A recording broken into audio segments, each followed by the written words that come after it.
राधे राधे। मैं हूँ डॉक्टर मोनिशा डोले और आपका बहुत बहुत स्वागत है इस प्यारे से चैनल में spiritual awakening with doctor Monisha. आपके लाइक्स और कमेंट्स के लिए हमेशा की तरह बहुत बहुत धन्यवाद। आप जब भी कमेंट्स लिखते हैं मैं आपके बारे में थोड़ा सा जान पाती हूँ, तो वीडियो को देखने के बाद नीचे कमेंट सेक्शन में अपने थॉट्स जरूर शेयर कीजिए। अगर चैनल को सब्सक्राइब नहीं किया है तो जल्दी से सब्सक्राइब कर दीजिए और मुझे थोड़ा सा प्यार और बल दीजिए। अगर आपको अपनी स्पिरिचुअल अवेकनिंग जर्नी में स्पेशल हैंड होल्डिंग या काउंसलिंग सेशंस की ज़रूरत है तो आप मेरे साथ सेशंस बुक कर सकते हैं। Email me at monishadole@gmail.com। आइए दोस्तों, आज के टॉपिक के बारे में डिस्कस करते हैं, सोलमेट के बारे में। क्या सोलमेट होते हैं? क्या हर इंसान का कोई सोलमेट होता है? आपको आपका सोलमेट कब मिलेगा? तो इस वीडियो के माध्यम से मैं एक और बबल बर्स्ट करने वाली हूँ कि सोलमेट जैसा कोई भी कॉन्सेप्ट नहीं होता है। ऐसी कोई वो एक कॉन्सेप्ट है लेकिन सोलमेट नहीं होता है। It is just a concept जो आधुनिक समाज ने निकाला है और बहुत लोगों को लगता है उनको अपना सोलमेट मिल गया। ये अज्ञानता से आ रही है। जिन्होंने अध्यात्म को प्राथमिकता नहीं दी है उन्होंने ये समझा है कि जो इंसान उनके लाइफ में है, एंड ये खास तौर पे रिलेशनशिप्स, जो रोमांटिक रिलेशनशिप्स है उसके उस एरिया में लोग बोलते हैं कि हमें अपना सोलमेट मिल गया, मैंने अपनी सोलमेट से शादी कर ली है। आजकल ये भी बोलते हैं कि सोलमेट दोस्त भी होते हैं, परिवार वाले भी होते हैं, जिनके साथ हमारा एक हार्मोनियस रिलेशनशिप है, एक कंफर्टेबल रिलेशनशिप है, हम उन्हें सोलमेट मानते हैं। लेकिन सोलमेट को समझने से पहले हमें अपने जीवन का उद्देश्य समझना चाहिए। सबका जीवन का उद्देश्य क्या है? हर एक मनुष्य का, चाहे वो पुरुष हो या स्त्री हो, उसके जीवन का उद्देश्य क्या है? सबका जीवन का उद्देश्य एक ही है, अपने अहम को मुक्ति तक लेके जाना। आपका जो ईगो है उसको लिबरेट करना, उसको फ्री करना। जब से एक इंसान पैदा होता है, जब वो पैदा होता है तब से ही वो बहुत ज़्यादा को डिपेंडेंट रहता है। एक बच्चा बहुत ज़्यादा इग्नोरेंस में रहता है, बहुत ज़्यादा डिपेंडेंट रहता है अपने आसपास के सराउंडिंग पे, अपने माता पिता पे, केयर टेकर्स पे। फिर बच्चा बड़ा होता है, इग्नोरेंस से थोड़ा सा उसको नॉलेज मिलता है, सांसारिक नॉलेज मिलता है। उसके बाद वो और डिपेंडेंट रहता है, depending on what kind of knowledge is getting. अगर उसको सांसारिक विद्या मिल रही है तो बहुत ज़्यादा को डिपेंडेंट रहता है स्कूल में, एजुकेशन में, और उसकी एक कंडीशनिंग हो जाती है, उसकी एक प्रोग्रामिंग हो जाती है कि वो समाज पे डिपेंडेंट रहे, वो लोगों पे डिपेंडेंट रहे, और उसका हर एक चॉइस उसी प्रोग्रामिंग से आता है। उसने जिस जॉब को चुना वो एक मोटिव से उसने चूज किया, वो कहीं उसके अहम से आता है। Desire, lust, greed, goodness, charity, ये सब सोच से उसका डिसीजन मेकिंग होता है। वैसे ही वो अपने पार्टनर को भी चूज करता है।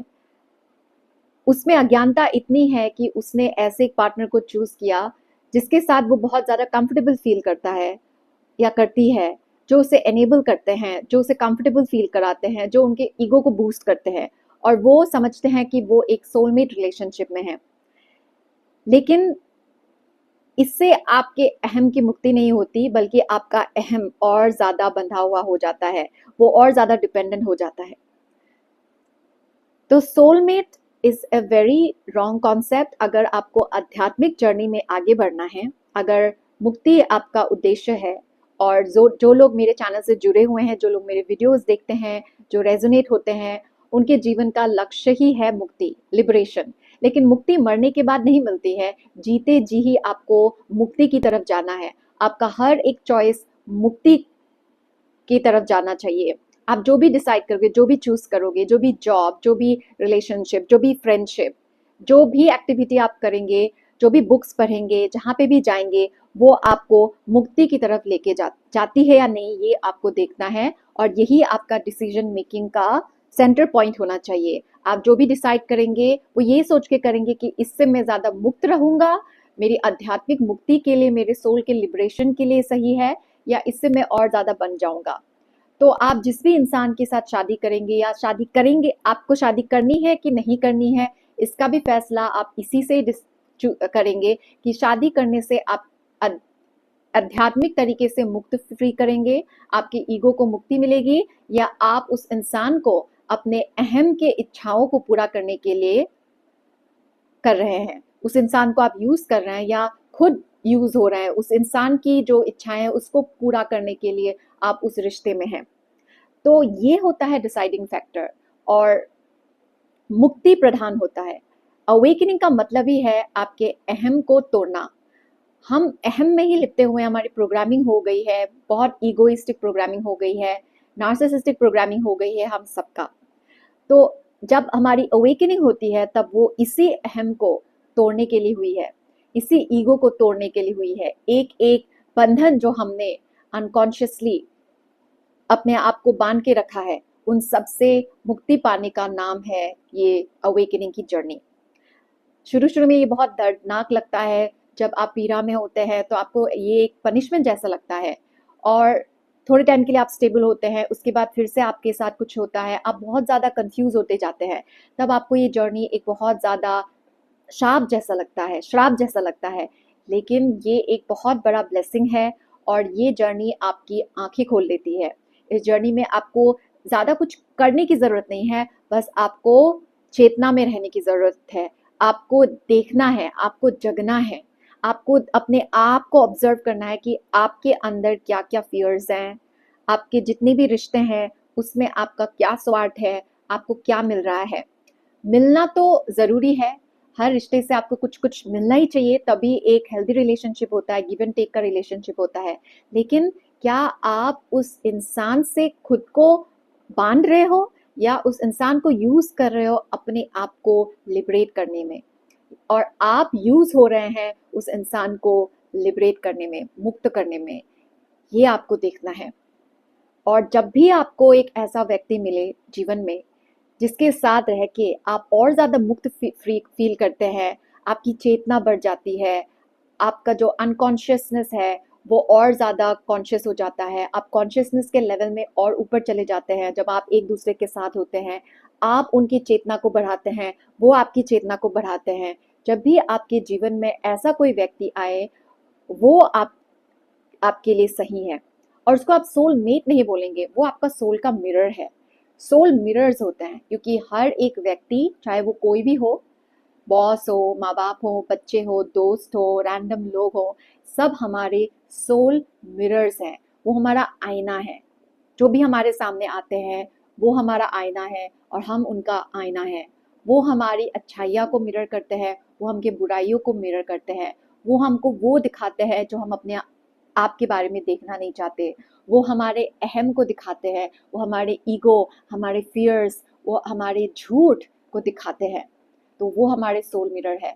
और अगर आपके जीवन में एक ऐसा कोई सोल मिरर आए जिससे आपकी चेतना बहुत ज़्यादा बढ़ जाती है, उस इंसान को आप जाने मत दें, और उस इंसान को भी यूज़ करें और खुद भी यूज़ हो जाए एक दूसरे की चेतना को बढ़ाने के लिए। ठीक है? तो अगर आप दुखी हो रहे हैं तो बिल्कुल दुखी मत होइए, ये कोई बैड न्यूज़ नहीं है। आपका सपना मैं नहीं तोड़ रही हूँ, आप एक गलत इल्यूजन में फंसे हुए थे, मैं आपको सपने से जगा रही हूँ और आपकी आत्मा तक आपको भेज रही हूँ। आप अपनी आत्मा की सुनिए, आपकी सोल को किसी की भी ज़रूरत नहीं है, आपको होल बनना है। अभी बहुत लोगों की शादी होती है और उनको लगता है कि वो सोलमेट की जर्नी में है, सोलमेट से उनकी शादी हो गई है, लेकिन ये एक इल्यूजन है, ये माया का खेल है। माया बहुत ठगनी है और माया उन्हें ठग रही है, क्योंकि नेचुरली हम होल नहीं होते हैं। जैसे हम पैदा होते हैं, हम बहुत ज़्यादा डिपेंडेंट रहते हैं, और प्रयास के बिना हम कभी भी होल नहीं फील करते। या तो हमारे माँ बाप हमें आध्यात्मिक ज्ञान दे बचपन से, अगर हमारी एक आध्यात्मिक आध्यात्मिक मतलब ये नहीं है कि आप मंदिर जाते हैं, पूजा पाठ करते हैं, नाम जाप करते हैं, कथा सुनते हैं, वो आध्यात्मिकता नहीं है। वो कुछ टेक्निक्स हैं, but that does not make U a spiritual person, conscious person. आपको कॉन्शियस होना है। अगर आपकी अपब्रिंगिंग, अगर आप उन भाग्यशाली लोगों में है जिनकी अपब्रिंगिंग बहुत ज़्यादा आध्यात्मिक रही है, तब तो बात कुछ अलग है। लेकिन अगर आपकी आध्यात्मिक अपब्रिंगिंग नहीं रही है, क्योंकि आपके माता पिता के अंदर ही ज़्यादा आध्यात्मिक ज्ञान नहीं है, तो आप बहुत दूर है होलनेस को मैनिफेस्ट करने से। तो आपका प्रयास और आपकी प्रायोरिटी यही रहनी चाहिए जीवन में कि आप पहले अपने अंदर होलनेस को मैनिफेस्ट करें। कंप्लीटनेस को मैनिफेस्ट करें। कैसे करें? अपने ऊपर ध्यान देके, अपने फियर्स को ध्यान देके आप अपने आप से पूछिए कि आपके अंदर क्या वीकनेसेस हैं, आपको किससे डर लगता है, कि आपको अकेले रहने से डर लगता है, आपको लोगों से डर लगता है, आपको दुनिया के सामने बोलने से डर लगता है, पैसे कमाने से डर लगता है, सोसाइटी से डर लगता है, लोग क्या बोलेंगे ये सोच के डर लगता है, फैमिली से डर लगता है। इन सब से आपको खुद को मुक्त करना है। और जैसे जैसे आप खुद को मुक्त करते रहेंगे, आप अपने आप से जुड़ेंगे और आप खुद में एक कंप्लीशन फील करेंगे, खुद में एक होलनेस फील करेंगे। और उस होलनेस से जिस व्यक्ति को आप मैनिफेस्ट करेंगे, तब आप एक दूसरे के लिए भी हेल्दी रहेंगे, एक दूसरे को आप ऊपर उठाएंगे, ना कि एक दूसरे की नीड से आप एक दूसरे को नीचे खींचेंगे। ठीक है? तो आशा करती हूँ आज के वीडियो में आपको कुछ क्लैरिटी मिली हो सोलमेट के बारे में। मैं आगे और भी वीडियोस बनाऊंगी इस टॉपिक पे। तो बस आज के लिए इतना ही। अपना ध्यान रखिए, ध्यान से जिए, दिल से बोलिए जय श्री राम, राधे राधे।